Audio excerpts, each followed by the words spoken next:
You are listening to an American Free Press podcast. Joining me on the line is Wade Hicks, Jr. Wade, thanks for joining us today. Thanks for having me. Wade, I saw online a story, NDAA critic stranded in Hawaii after turning up on no-fly list.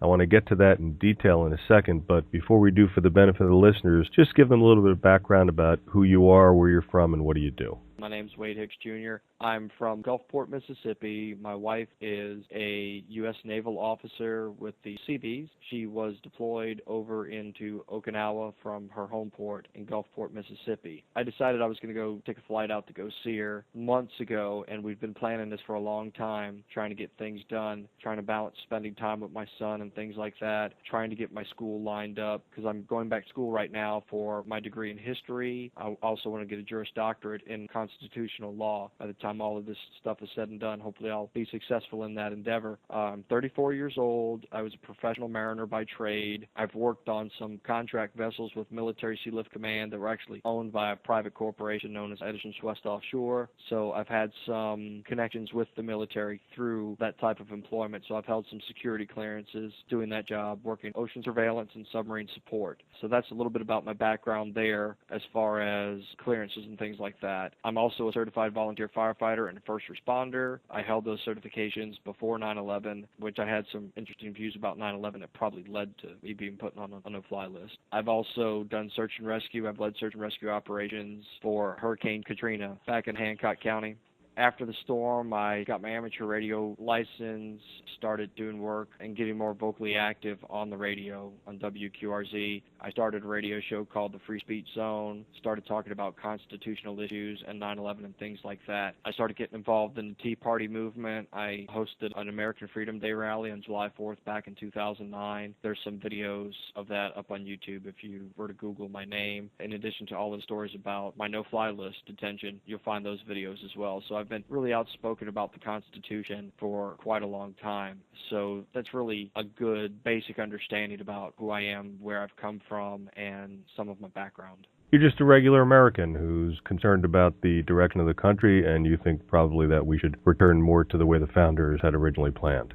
Yes, I do. One of the real important issues that concerns me about the direction of this country is going is our willingness as a society to willingly trade our liberty for security. Benjamin Franklin said well over 200 years ago, those that are willing to trade liberty for security deserve neither. And that's where we're at today. We really don't deserve the freedoms that we have because we've just given them away and allowed government to dictate every aspect of our lives. If you told somebody 40 years ago that if you wanted to get on an airplane, someone would have to stick their hands down your pants, you'd probably end up in jail for some form of assault if that would happen. But today, people just say, well, you know what, I'm just going to let them search me because they search everybody else and it's just the right thing to do. They never think about themselves being violated, and they go along to get along, and I'm not made of that same material. I cannot do that. I stand on principle, and I've said it before, this entire situation that transpired. If they would have basically told me to put up or shut up or they were going to kill me, I would have made them go ahead and take me out because that's one thing that you have to stand up for. And I may have never been in the military. I'm not a veteran, but I can tell you one thing, I'm ready to die for an oath that I've taken. Not officially, of course, but I've taken the oath to defend the Constitution against all enemies, foreign and domestic. And I'm willing to die for that oath, and more so than some of the people that have taken it with reservations. The country needs more people like you, obviously.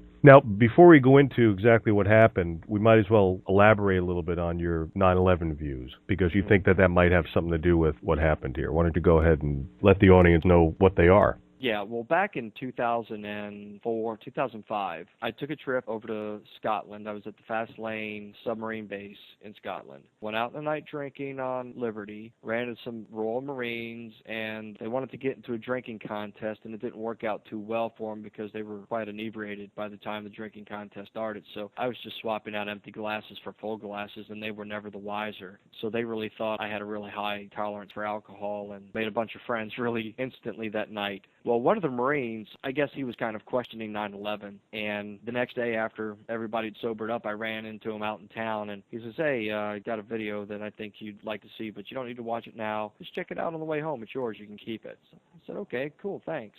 Sometimes I look back at that day and go, why did I ever take that video and watch it? because it changed my life. I remember sitting on the couch after I got out of bed, and my dad told me that the World Trade Center was on fire. I was like, really? Yeah, that's pretty interesting. Newly certified firefighter, so I'm glued to the television. I see the second plane hit, and then the buildings collapse. And when those buildings collapsed, something didn't look right. Something struck me as wrong. It didn't look natural. It almost looked like a scene off of a movie. And I questioned it then, but not in the sense that I did after I watched that video in 2005. And the video was 9/11 in plain sight. Okay. After I've seen that video, my life fundamentally changed. I started doing my own research online. 9/11 Loose Change came out. I started watching all of these videos that were asking questions and raising up valid points. And it seemed that the more that people were trying to ask about 9/11, the more they were being demonized and called crazy conspiracy theorists and just general nut jobs for even questioning the official story. And a lot of this stuff was starting to come out before the 9/11 Commission was completely finished with its final product. It was a very sensitive time where they were asking these questions, but they wasn't getting answers. The family members wasn't getting answers and things like that. And those videos really hit on a lot of interesting points that did point to there was some sort of conspiracy involved. But it's really hard to get people to watch that type of video and understand what's going on because it is a conspiracy theory. It's a very good explanation to call it a conspiracy theory because you formulated a hypothesis that something is wrong. You've tested it and retested it until the point where you keep coming up with the same answer, that there is a conspiracy involved. So you are theorizing that there is a conspiracy. So it's a very accurate statement when you call a person a conspiracy theorist, and I accept it more as a term of endearment than a derogatory statement. What really, really hit home and started changing my views where I became more outspoken about 9/11 was when Richard Gage, A1A, and his group that he founded, Architects and Engineers for 9/11 Truth, coming out with some of their investigations and their documentaries and their material because they looked at it from a non-conspiratorial point of view where they asked basic questions. How does steel function in this situation? And they used the scientific method, and they kept doing it over and over again. They would develop a hypothesis, test it out, and retest it, and keep coming up to the same conclusion. The official narrative and the official description of NIST, which is National Institute of Standards and Technologies, does not make scientific sense. And that really was very compelling evidence. It was compelling evidence that I showed to everyone around me, and they've agreed that, yes, the official story is flawed. So I've asked around and even mentioned to congressmen and senators a few years ago, hey, I gave them a DVD, tell them to look at it, and they'd never look at it. It's too much of a hot potato to touch because the normalcy bias is there. What if that official narrative really is wrong and we were lied to about that? And that really shocks people to their core. So my goal was to try to wake people up to the possibility that they have been lied to, and this is not the first time, and it won't be the last. So I think some of those views could have contributed to the situation that I was just involved in. Basically, thought crimes. Exactly. It's a very Orwellian type of environment where they almost have the Ministry of Information repackaging the stories as quickly as they come in and changing history. Because one thing I'm learning as being a student of history is history is only his story. There's always multiple sides of history. And somewhere in the middle of all of it, there lies the truth. And the truth is usually left up to interpretation. But if you take the mean of all of the different accounts, you can get a pretty accurate representation of what's accurate. Well, it's very well said. And I myself have interviewed Richard Gage before, several years ago, and went over the whole bit of research that Architects and Engineers for 9/11 Truth had done. He sent me the DVDs out, and I watched them all, and it is very persuasive. And these are, of course, scientists, basically. They're structural engineers, and they know how, as you said, they know how steel functions. But the problem is trying to wake people up to see that. It seems like the government really doesn't have to worry about anything because most Americans are literally asleep at the switch. Would you agree with that? That's a very accurate statement. And the ones that you do try to inform, I'm the type of person that dumps the information on them like a ton of bricks. Right. And they either can digest it or they get crushed by it. And that's probably not the best way to go about giving people this type of information. But I believe that if we don't get enough people woke up to not necessarily 9/11, because there's probably nothing that will ever be done about that, but to get into the mindset that you cannot blindly believe everything government tells you is true. In my situation right here, the government said that basically I was a terrorist and I was on the no-fly list. And I can tell you right now, even though no one come out and said it, here on the Navy base, me walking around, of course, nobody offers anybody rides anymore. 20 years ago, 30 years ago, if I'd have been on the Navy base, I couldn't have walked a block and somebody, hey, bud, need a ride? But it's gotten away from that where people really keep to themselves, only worry about themselves, and they become really selfish. But going to the JAG over here on base, explaining my situation, even though I did go, it turns out, to the prosecution side of the fence to try to get some help. A lawyer's a lawyer as far as I'm concerned, and they can prepare some paperwork for me. And I really didn't get any level of help or a warm and fuzzy from the JAG here, and it kind of upset me a little bit because, you know, it's like, it's your job to represent me, and all I'm asking you to do is help me fill out some forms to submit to the TSA. That's not putting you in an adversarial position. All you're doing is acting as a liaison to help me fill out these forms. If I had a computer and a printer and a good internet connection, I'd do it myself. But all I came over here was with a backpack and a cell phone. So I really didn't have the resources to do it. And I wound up doing most of the work myself, going to the library over at Hickam and filling out the forms and the documents and everything else like that, because they had so much bureaucratic red tape with, oh, the privacy thing, and we got to put this in a different folder if it has your personal information on it. And I just didn't get a warm and fuzzy from that experience. Right. And I went to the chaplain's office to try to get some help because I didn't know how long I was going to be stuck here on base. So I went to the chaplain's office to see if maybe he could work some magic up through the command structure here at Pearl Harbor where I could go into a room and stay on the Navy's dime, which would basically be on the taxpayer's dime. After all, I was stranded here as a result of the government's blunder that has now been, of course, seen. And all of a sudden, I've been released off the no-fly list. Next thing I know, I'm getting calls from my wife telling me that the CEC, the Civil Engineer Corps, over here, they're going to be contacting you to help you out with rides or whatever you need. And it's like, I've been over here since Sunday. You would think that a stranded service member spouse could at least get a break on something because obviously there's some sort of misunderstanding. But nothing came until it was done. I was ready to go. I was cleared from any wrongdoing. It was late. I admit they probably should have reached out to me a little bit sooner. I'm not bitter about it in any way. I understand I was a pretty hot potato, and it seems that in the military, just as in the civilian world, people are climbing the ladders and they push people off to get up to the top. And I totally understand how that structure works. I had a friend of mine who's a patriot back in Mississippi. His younger brother is a commander that's actually stationed over here on the same base. Works 10-hour days. I don't know what his job is. I'm not going to mention his name or anything, but he was more concerned with contacting base security to figure out why I was on this base. So that was kind of disturbing. Right. But I think now the whole situation's rectified itself through no assistance from the Navy. I'm not trying to badmouth them in any way, shape, or form. It's just that you get in a position, and if you don't follow and go with the flow of those above you, even though officers swear an oath to the Constitution and nothing above that, the Constitution's their oath. But if they do something that doesn't go with policy or something like that, it could be a career killer for them. So I think that's why I was not assisted as much as I probably should have, given the situation. The worst thing that could happen is, okay, I'm still on the no-fly list, but at least they've given me a ride over here to go to the library to print out something, or a ride over here to talk to somebody to see if they could help with some paperwork or something like that. But today I had a very good experience. I met a commander. He gave me a ride over to the AMC terminal and got me set up for getting ready to fly out Space A tomorrow. I'm grateful for that because it's about a 5 or 6 mile walk from where I'm staying at the Utah Hall over to the AMC terminal, and I'd prefer not to walk that. Now, you are, of course, right now on Pearl Harbor. You're in Navy lodging, right? Yes, that's correct. Okay. Let's start from the beginning. When did this whole, I don't want to call it a fiasco, because that's probably too light of a word, because basically what happened was that you were prevented from continuing on with your flight,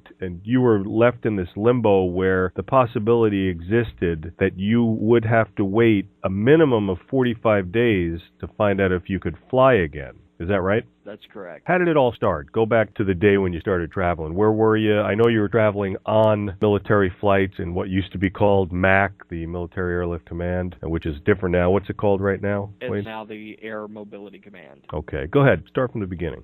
Well, my journey started with some planning. I've been planning the vacation with the wife for some time. Originally, it was going to happen in September, but some things going on with her job and the end of the fiscal year kept pushing it further and further to the right. And it was getting buttoned up to the point where I wanted to get the trip done and completed before election time because there were some issues concerning potential civil unrest that I didn't want to be driving across the country during that time period. So it was getting up to crunch time, and we decided that the first week, second week of October was probably the best time to initiate the trip. So I went online, I planned my rest area stops and sleep breaks to drive. I drove from Gulfport, Mississippi to Walnut Creek, California. The first leg of my trip I left out, dropped my son off at about 6 in the evening, drove 7 hours to the Louisiana-Texas rest area on the border of Louisiana and Texas right around Shreveport, slept in my car 4 hours. Got up at around 04:05 and started driving west. Made it all the way over to the far side of New Mexico where I had a friend that I've known for a few years. She was a nurse at the local hospital after Hurricane Katrina, and she just happened to be over here doing a traveling nurse job. So I crashed out in her hotel room while she was working. So I actually got a bed that night, slept there for about 5 hours, got back up, drove 16 hours across Arizona and up through California, and making it to Walnut Creek Friday evening.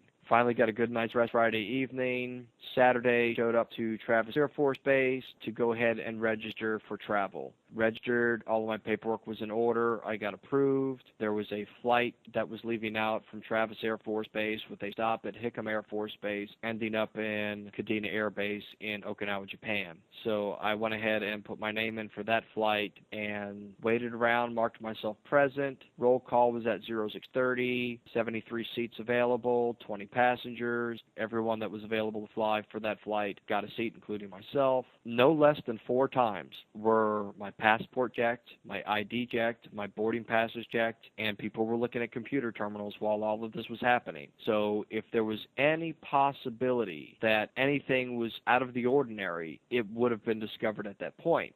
You would have hoped. I would have hoped. Everything went through, cleared security, waited in the secured area, got on a bus, went out to the aircraft, found out the aircraft had a hydraulic leak, went back to the terminal, got back on the bus, found out it had electrical problems, went back into the terminal, and then finally they're like, hey, we're ready to go. Got back out to the bus, pretty much 5 hours after we were supposed to have departed. We got wheels up. 5.5, 6 hours later, landed at Hickam Air Force Base. Everybody got off the airplane. People grabbed their checked baggage, walked out, went into the unsecured area of the terminal. The people that were staying in Hawaii went on their way. The people that were continuing on to Kadena went back in line to go through the whole security process again, join your documents and everything else. I made it through the process the second time. No hits, no questions, no nothing. Went through the security checkpoint again, took my belt off my pants, my shoes off, everything out of my pockets, wedding ring, watch, necklace, walked through the metal detector, gathered all my things, and went and waited in the secured area. They actually called us kind of early and said that the aircraft was ready, so we boarded the bus, and then they said that the aircraft needed to refuel. They had about 45 minutes left on fueling, so we got back off the bus, back into the waiting area that was in the secured area of the AMC terminal, and about 15 minutes later, an airman with the AMC terminal came and got me and told me that I needed to go get some issues figured out with U.S. Customs. So we went back to the section of the airport where we'd actually come through earlier, but there was no one there. The lights were turned out. The doors were locked. So he was kind of perplexed with the situation and invited me back to, I guess, the airman's break room for the AMC terminal, which I considered another secured area of the facility. And I was left there alone for about 15 or 20 minutes.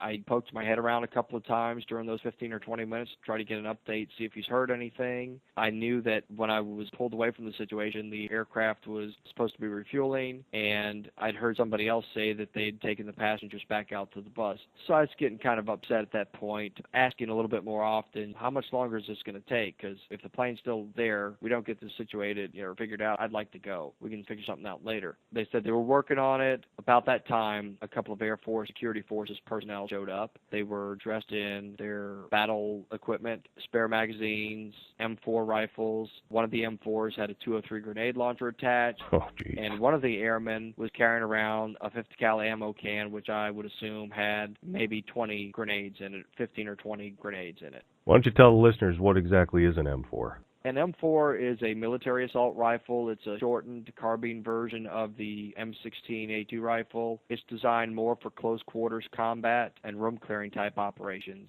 Shoots a 5.56 or 223 caliber projectile, weighs 62 grains and has a steel core round in it designed to penetrate some lower levels of body armor and keeps the flight trajectory more stable in flight than a 55 grain bullet. And it's typically shot out of a 1-in-7 twist barrel.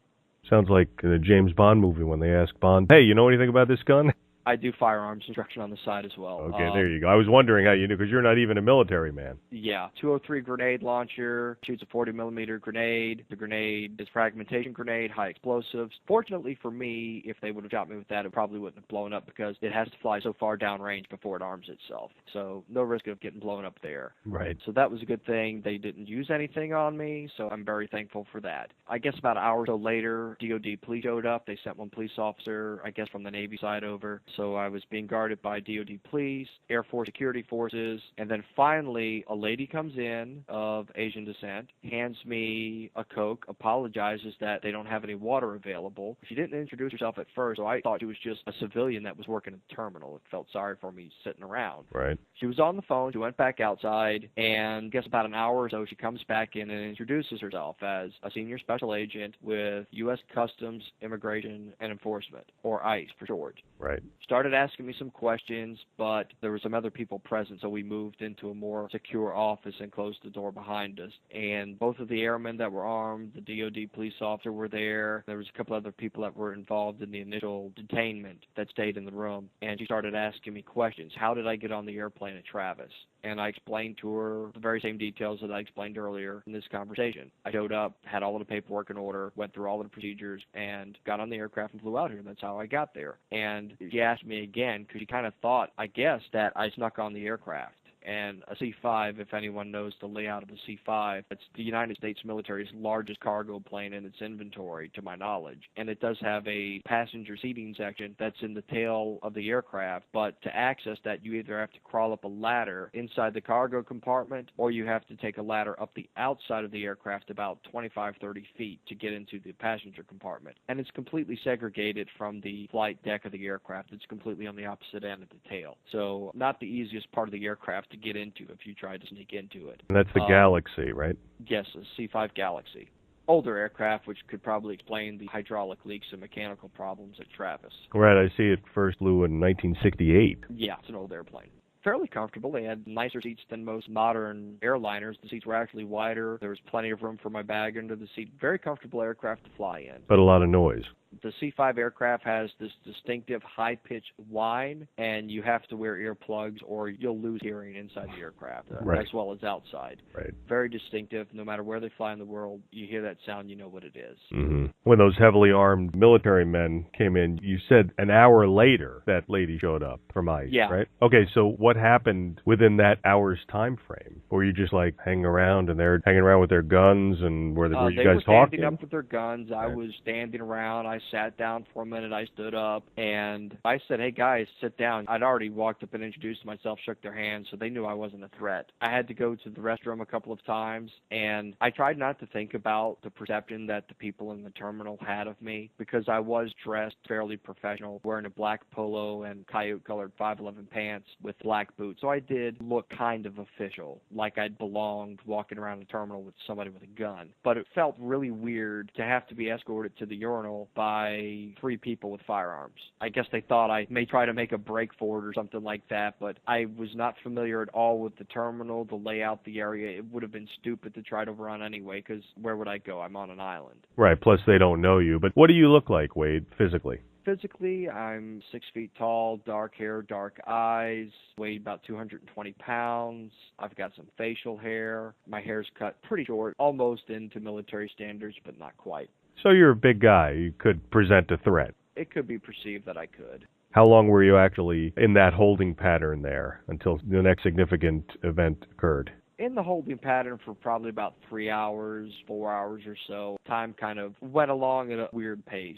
So it was somewhere between 3 and 5 hours I was detained. I'd say 4, wow, 4.5. because it kind of all runs together. But during the time that I was waiting, I had conversations with these guys about 9/11, and some of them picked up their cell phones and started looking up videos of it and going, man, that's pretty weird. I said, hey, look, I don't want to get you guys in trouble or anything. You know, you might want to go do that in your own time. I said, but hey, you're going to come up with two possible conclusions. One, I'm a nutcase and I deserve to be under some sort of indefinite detention that I'm under. Or you're going to say, you know, hey, this guy is on to something, you know, maybe I ought to start asking my own questions. Right. And they were completely professional the entire time. I was very impressed with the caliber of people that the Air Force has doing their security. Had this been TSA or airport police, I'm pretty sure that I would have been detained, handcuffed, and mistreated. I don't know if the reason that they didn't go that route is because my wife was an officer or not. I'll never know. But they did treat me with respect and integrity, and I really do appreciate everyone's professionalism throughout the whole ordeal. That's the least they could do, though. That is the least they could do. I understand that they were just following orders. It wasn't them particularly that was detaining me. They were following orders from someone above, and I completely understand that. When the senior special agent from ICE explained to me that, okay, here's the problem. You're on the no-fly list. You cannot fly. You should not have gotten on that aircraft, but you cannot leave. You cannot leave this island on an aircraft. And I was shocked. She started asking me questions. How do I think I was on the no-fly list? I talked about 9/11 a little bit with her. I talked about the National Defense Authorization Act of 2012 that has an indefinite detention provision in it. And I told her, I said, ma'am, this is kind of feeling a lot like NDAA 2012. I mean, I'm being detained by the military right now. I understand I'm on a military base, but this is falling right in line with the very same things that I'm vocal about, and this is really scary. Right. And she said she's sorry. She tried to find some sort of resolution so I could continue on my way, but the people at higher up said, no, I'm the right person. There's no way that I'm getting on an airplane. And it's almost funny. It is, because now I can laugh about it and go, well, guess what? You were wrong. Especially because you're heading out tomorrow morning. Yeah, exactly. I asked her if she had a card, some sort of contact information. I wanted to make sure that I had her name right. And I've been very respectful of her privacy because I know people that are in federal service like that. I have a cousin that's in the FBI that I'd called after the event to try to get some guidance. I knew he couldn't tell me if there was a case against me or anything like that, but I flat out asked him if I should turn myself in. But she was very professional throughout the whole ordeal. She was very apologetic about the situation. She was kind of perplexed by the situation because they were not telling her why I was on this list or what I was being accused of or anything. It's just that I could not fly because the higher up said so. And when I started producing a transportation worker identification credential, that's a TWIC card that is issued by TSA, saying that I've completed a background investigation by the FBI and I am not a terrorist or have any ties to terrorism. I laid down a Merchant Mariner document, which is issued by the U.S. Coast Guard. There is a background check required for that. I laid down an emergency management ID. There's no background check for that, but it shows that I had access to the government, and I explained that I had FEMA credentials and things of that sort as well. Then finally, I saved my concealed carry firearms permit for last because it was the most relevant of all of them, because I had to conduct a background investigation that was done by the FBI to vet me to get that concealed carry permit. Right. To carry a loaded firearm in the state of Mississippi, you have to do that background investigation or you don't get to carry it concealed. And Mississippi's a weird state. If you don't get a permit like that, you can't open carry a firearm or concealed carry a firearm. And you can only carry it concealed in Mississippi. There's no open carry. So if you do want to carry a gun for your own safety, you have to get one of those permits. And I chose to go the route to get the enhanced permit, so I didn't have to worry about, can I carry my gun into this establishment or not? Because there's been times before I got my enhanced permit, I'd walk up to a business and they'd have a sign that says firearms prohibited. I'd have to go back out and put my firearm in the car, because had I entered that business with that sign up, I would have been in violation of a statute and could have faced a fine and possibly jail time. Right. But with the enhanced permit, those signs no longer matter. So I can go into a building that says firearms prohibited and not have to worry about any legal ramifications of possessing a loaded firearm there. And those places I could travel with the FBI background check completed on me and the proper training classes for use of deadly force and the current laws that affect the enhanced carry. I could carry in schools. I can carry in government buildings. I could carry in bars and things like that. There's a list basically that says I can't carry in police stations. So I think it's a little bit gray area for places of nuisance and stuff like that. But I don't plan on going to bars. I don't drink. I don't smoke. I don't do any type of illicit drug whatsoever. So places where I would need a firearm to defend myself, I tend to avoid to go to those places. Right. Because I don't like confrontation. Right, but you never know when these things are going to happen, and it's always better to be armed than a target. Well, there was an incident that compelled me to get a concealed carry permit. There's actually a couple of incidents, but the one that really got me carrying a gun even without the permit was an incident where I was coming home from work one night working at Ingalls Shipbuilding, and a gentleman approached me and asked me for some money. I did not have any cash on me, and I apologized, told him I wish I could help him, but I just didn't have any cash. And he asked me basically to take my ATM card, go into the ATM, pull out whatever I could pull out, buy him a pack of cigarettes, and give him the money. Sure, no problem. Yeah, and I'm looking at this guy. I've sized him up already. He's obviously got some sort of weapon. I'm hoping it's a gun and not a knife, because that's going to really suck if it's a knife, because I don't like getting cut. Right. And I figured this is all getting processed at light speed. There's going to be a physical altercation involved with this guy. So regardless of what he has, I want to get kind of close to him, and I'm going to take it from him. What was his race?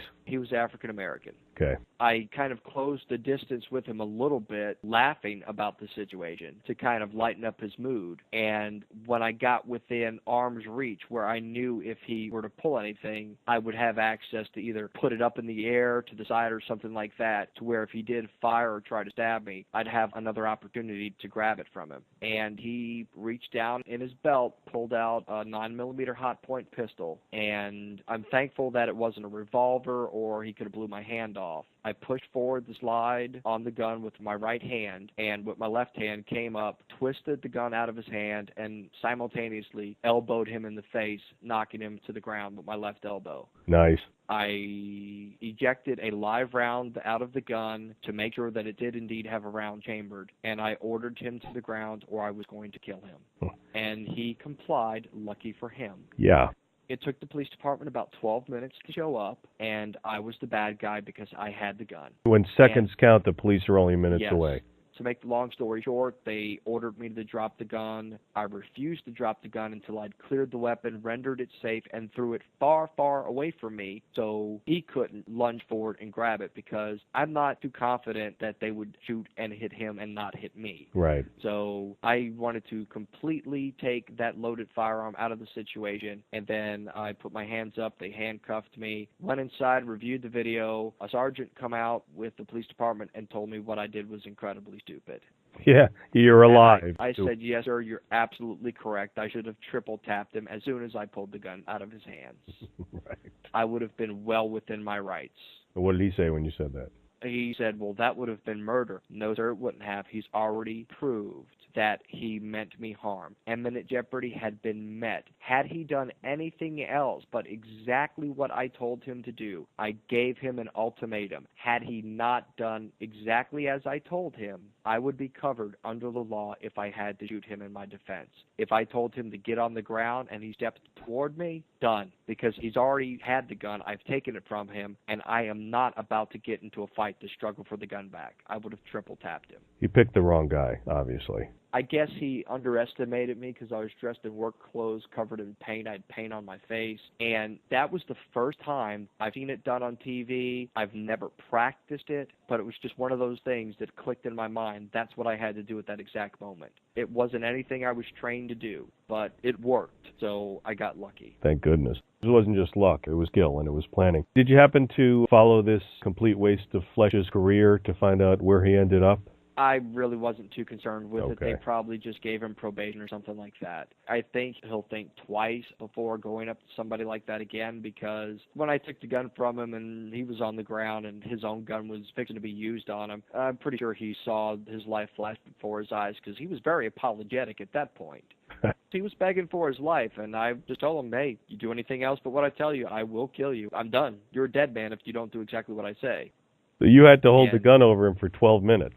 12 minutes. Oh, my God. I wish I could get a copy of the video from the store, but the police department took it, and I don't think they're going to release it. Maybe I could file some sort of Freedom of Information Act request and upload it to YouTube. But it was a very interesting, intense situation. And had the situation I'd been in taken place in some other country, I may not have been so peaceful as I was here, because it would have been a very serious situation had I been stranded overseas. This had an impact on why you wanted to get that concealed carry permit. It absolutely did, because I never want to be in the situation where someone else has to jump on me with a firearm. When I went through the training, I had to kind of retrain myself in muscle memory, because you have to go through those motions at least 1,000 times to gain the muscle memory to draw a gun from a holster and be able to do it under fire or in a stressful situation. It's something that does have to be practiced. So I had to start practicing pulling it from a concealed position, presenting the firearm, and dry firing it several times before I went to the class, and figure out where it's comfortable to carry and things like that. So by the time I went to the class, I was able to present the weapon and fire 2 rounds within 3 seconds,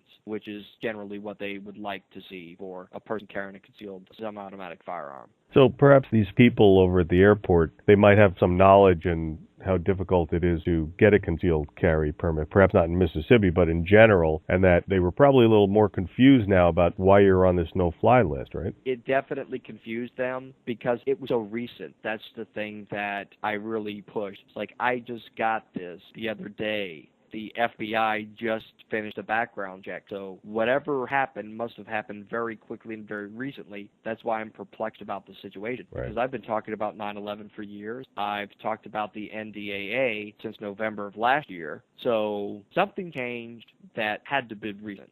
And I am totally clueless to what that could be. And you're still clueless about that. I'm still clueless about that. I've had some friends that filed some Freedom of Information Act requests on my behalf, and when I do get back to the house, I'm going to go ahead and file the Freedom of Information Act request to both Department of Homeland Security as an entire entity and directly to TSA as a sub-entity under DHS, and ask for any and all information that they may have that has my name on it, my social security number on it, my photos on it, audio recordings, any type of phone recordings, emails that they've intercepted. I'm going to ask for everything that they can possibly have on me. That's great. And if they do honor that request, it will give me an idea about how invasive government has come into our lives. Right. I'm on a Navy base right now. I'm talking on a phone in a hotel room. All of these communications are being monitored. Right. I know my cell phone's being monitored. I know my email's being monitored. My keystrokes may be logged on my home computer. Every website I visit is logged. And I fully understand and know that I'm being watched. And I don't care, because I am not doing anything that is illegal or immoral. So as far as I'm concerned, if they have a problem with that, they can go pound sand. So what happened then, Wade? You tell them about the concealed carry permit, and what happened after that? It was, you said, between 3 and 5 hours you were stuck there. What happened after that? They're confused. They're perplexed about the situation. They don't understand, one, how I just passed a background check and how I'm on a no-fly list. There has to be some mistake, but there's not, because my name and social security number match the information that they've been given. So it gets to the point where they're just like, well, there's nothing more we can do here. I'm sorry, but you can't leave via aircraft. You're free to go. That's it. I'm not being detained. I'm free to go, but I can't leave in an airplane. You're on a 30-mile rock. I am not free to go then. I'm free to leave here and go be imprisoned on the island, but I'm not free to go. It gives rock fever a whole new meaning. Yes, it does. So they said you could leave. So you actually took your backpack and... I took my backpack, and I never got searched through this entire ordeal, which is very interesting. Wow. So that tends to make me believe that it was more politically motivated than intel motivated, like I may have had something on my person or in my bag that was questionable. Right. If you use a little bit of common sense, they were not interested in what I was carrying. They were interested in me. That kind of adds a little bit of suspicion to the reasoning behind it. I was released. The gentleman with the M4s escorted me out of the airport. We had a brief conversation. I shook both of their hands, thanked them for being professional and not shooting me or bashing bashing my face into the concrete. Right. And I use those exact words, bashing my face into the concrete. I really appreciated that and their level of professionalism, and this will all get sorted out. And they must have laughed at that, right? Yeah, is like, we're not going to bash your face into the concrete. We don't do that. That's like somebody else. Right. The DOD police officer, I thanked him for his service and not violating my rights. I even thanked the customs official for being professional. I asked her for her card. She gave me her card, and I asked her, I said, can I set up a meeting with the FBI tomorrow if there's something in my past that we need to get ironed out, or you want to charge me with a crime for something? Let's get all of this out of the way because I want to be on my way to go see my wife. So please give me a call tomorrow. And she never gave me a call the next day, so I was proactive. I contacted her. She said that she's working on a remedy, and lo and behold, she had been working on it, but I was impatient. So I started calling people on the phone, calling family, letting them know what's going on. I called my wife and I sent her an email initially telling her I was detained, and then we spoke on the phone. Did they mind if you used the phone? Did you try to call your wife? They never asked me if I needed a phone call. I was on my phone texting that I'd been detained already. Okay. They didn't take my phone from me or anything else like that. Only regret that I have is I didn't take some pictures with the Air Force guys that detained me, because that's probably one part of the story that people probably would not believe unless they were in the military and understand that that is standard operating procedure for the type of incident that I was involved with. So you left the terminal. You left the airport. I left. You just walked. No, they called the taxi cab for me. Okay. I got in the taxi cab. I'd made a couple of phone calls to secure lodging. I'd called over at the Arizona Hall, and they said that they had space available for me to come check in. So I got in the taxi. I waited a while. The DOD police officer stayed there with me till I got in my cab. And I shook his hand, thanked him for his professionalism again, and thanked the special agent for being straight up with me and trying to do everything she could do, and told her we're going to get this sorted out and this is going to get fixed. This was a Sunday, right? Going into, yes, I guess, the early hours of Monday? Yes, that's correct. Got in the taxi. The taxi took me to the wrong place, took me to Ford Island. Great. Stayed there for about 30, 45 minutes. Got another taxi out of there. Decided to pay 2 cab fares to get over to check in for the hotel. And it ain't cheap in Hawaii, right? No, it's not. I spent $45 in taxis the first night. Right.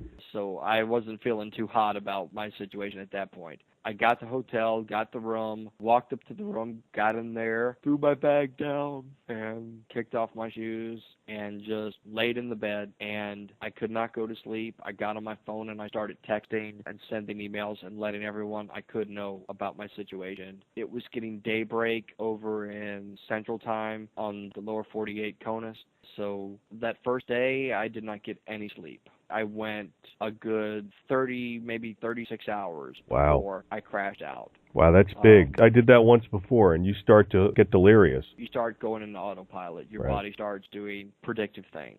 You start losing motor functions and things like that. So I got to the point where I was just mentally exhausted and physically exhausted, and I collapsed in the bed and passed out. I only slept about 5 hours. I woke up at, I think, around 0500 Central Time. Throughout this whole ordeal, I've only gotten, I think, at the most 5 hours of sleep. You were yawning before, and I was going to say exactly that. It hasn't been easy because this was Sunday. We're talking right now. By me, I'm on the East Coast. It's Friday, about 2 a.m. And what time is it there by you? It's about 8 p.m. So after we're done, you're probably going to just lay down and... Yeah, I've got to be at the AMC terminal 30 minutes before 0430, so I have to be there at 0400. That means that I'm going to have to get up here about 0230, make sure that I've got everything picked up, packed up, secure transportation over to the AMC terminal, and get there well in enough time to make sure that I'm present for roll call and that I'll have a spot on the flight. There's only 10 seats on this flight, so there's the possibility that I could be bumped. My wife had mentioned something about the Navy was supposed to bump my category up to guarantee me passage back home, but they said that I'm only flying Category 4, so I don't think that's going to be possible, but I'm going to address that issue when I do check in tomorrow morning to mark myself present for flying, see if they can make some phone calls where they can guarantee me this flight back so I can beat my wife back and maybe have some flowers or something for her when she comes in. You should have some flowers for you after what you went through. Perhaps not flowers, but something else, maybe a big steak.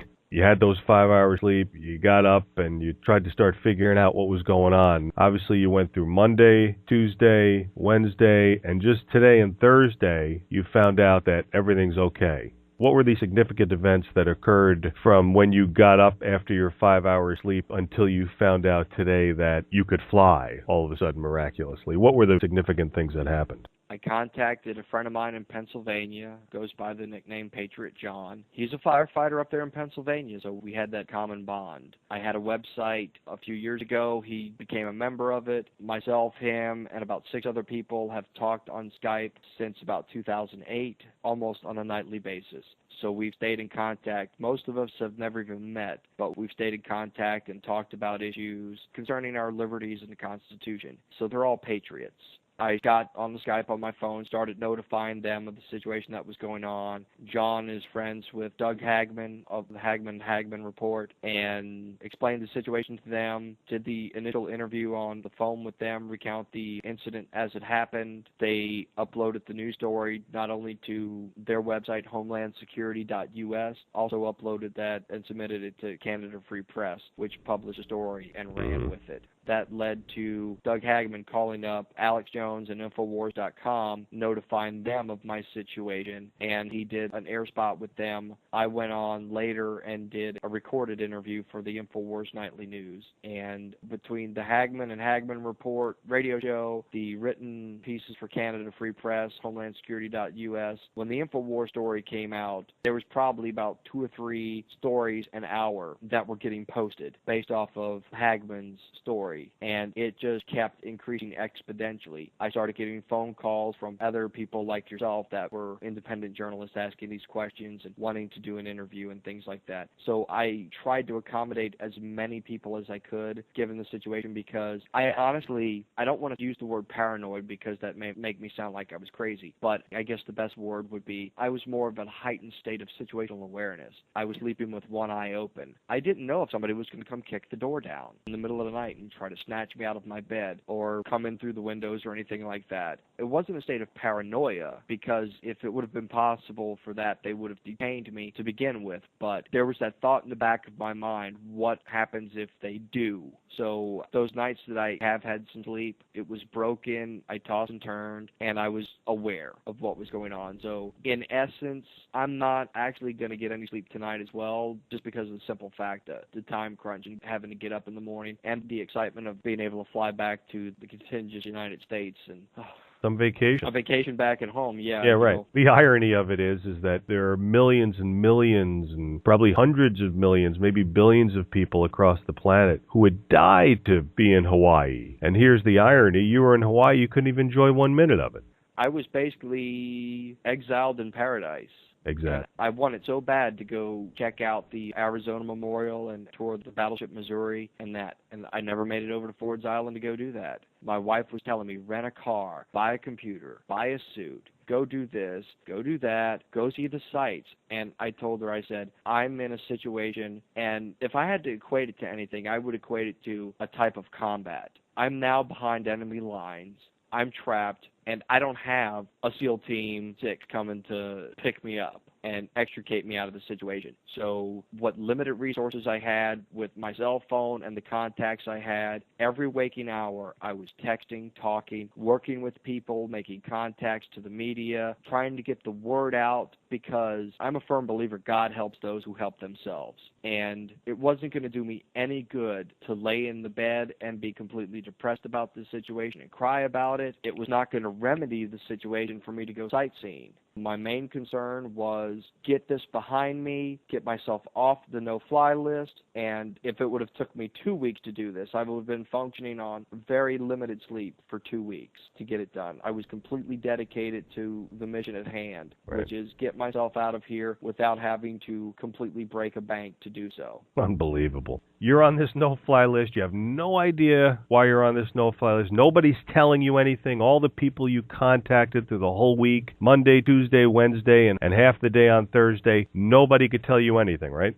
Nope. We're working on it. We're looking into it. Oh, could you send us a privacy release form so we can talk about your case? You know, I'm like, hey, I'm on a cell phone. You will record something and let me give you permission to discuss my case. Do you do a digital signature? Send me an email. I'll say, yes, you have my permission to do this. They got to have a wedding signature. So I probably could have got the situation resolved a lot faster, maybe by a day or so, had I been able to get those documents signed and over to my senators and my congressmen. I never did get the release over to my congressman's office. I was going to do it today, but it's not necessary now. When did you find out that the nightmare was just about over? When I was at the governor's office over here in Hawaii, I was working with the constituent relations department that they have at the Capitol. They were giving me numbers to the USO, things like that, different organizations that may be able to help me, a couple of nonprofits that could help with lodging and transportation or something like that, and even food in my situation. They were trying to give me options to not go completely broke while I was over here in Hawaii. And through that process of making some phone calls, they called the FAA. And I think that kind of set some of the things in motion when they started talking to the FAA directly, trying to get answers about the situation locally at the Honolulu airport. And I got word that, hey, stand by, you're fixing to get a call from this senior special agent with ICE. And I'd gotten the word actually from them that I'd been set free. Allowed to fly. Allowed to fly, set free. And you don't have any criminal record at all in your background? None. Nothing? None. I mean, the most serious thing is maybe a speeding ticket. Do you even have that? They can't get speeding tickets to stick to me. I show up to court and I will beat a speeding ticket every time. Even if I'm guilty of one, I'll beat it. Okay. So no speeding tickets, nothing? Nothing. What time was this, Wade, that this happened? Your time? Hawaii time? Probably about 1 o'clock, 2 o'clock in the afternoon. Figure about 6-7 hours ago. Yeah. And obviously the wife is happy, I guess. She's ecstatic. She's super excited. I don't think she has any idea how hard I worked myself to get out of this situation. I know a lot of people out there work just as hard as I did, but I could tell you right now that the amount of work that I put into getting myself out of this situation, I'm going to keep up that same effort to make sure that this never happens to another American citizen again. That's good. And those FOIAs are going to shed a lot of light on what happened, hopefully. If they decide to release them. Right. It's my personal information they have. It's my property. I'm supposed to be the boss over my government. They're supposed to submit to the will of the people. Within reason, of course. I think my requests are completely reasonable. I do look for some people to lose their jobs over this. Nice. It's probably not good for the economy, but I think we can lose a couple of these jobs. They're government jobs, which will reduce our tax liability. So probably won't be a bad thing to lose a couple of these jobs. And hey, the private sector is looking for goons to screw over people. So I'm sure they'll find a nice place of employment where they're out of the public sector and not being leeches on society. But I'm going to continue my vigilant efforts because I'm not working right now. I'm going back to school for law school, and I can tell you right now what I'm going to be writing about for the papers that I have to write in law school, and it's going to be specifically about this incident and how to completely eliminate this from happening again. I mean, it's perfect because you are going to school for constitutional law, and this is something you feel very strongly about. And really, this is something that probably is a blessing in disguise. It is. I had some interesting conversations with some friends of mine. One of the guys made the comment, he says, well, I never talked to a lottery winner before. I said, I don't know what you're talking about. I didn't win no lottery. He says, do you realize the lawsuit you have? I said, it's not about money. I'm not going to sue these idiots over money. Right. Realistically, what do they owe me? I'll be honest. They owe me a flight home, an apology, and reimbursement for the expenses I've incurred here. But they also owe you a vacation. They do owe me a vacation. They do owe me that time back with my wife that I didn't get to spend with her. And that's where the whole mental anguish part of this comes in. Because although I wasn't in a corner in a ball crying my eyes out hysterically, this has mentally affected me. This has changed who I am. This is the realization of all of my fears come true. Right. And that is something that cannot have a price put on it. They may be able to assign a value to it, but if I do get anywhere with any type of lawsuit and I do get any type of lawsuit awarded in my favor, I'm just going to pay it forward and ensure that this is not going to happen to anyone else. I want to make sure that this doesn't happen, so I'll probably use the funds if I do get some sort of settlement from a lawsuit. I'm going to put it towards my college education to get my bachelor's in history with a minor either in psychology or political science and my constitutional Juris Doctorate in law. And then whatever whatever money's left over, I'm either going to spend it to run for Congress or Senate, or who knows, I'm going to be 35 here next year. I won't have a law degree by 2016, and I'll make sure if I do get the law degree that I don't accept the bar oath, because if I do hold public office, I want to make sure that my oath to the Constitution is taken with no reservations whatsoever, and no other oath is going to be able to supersede that oath.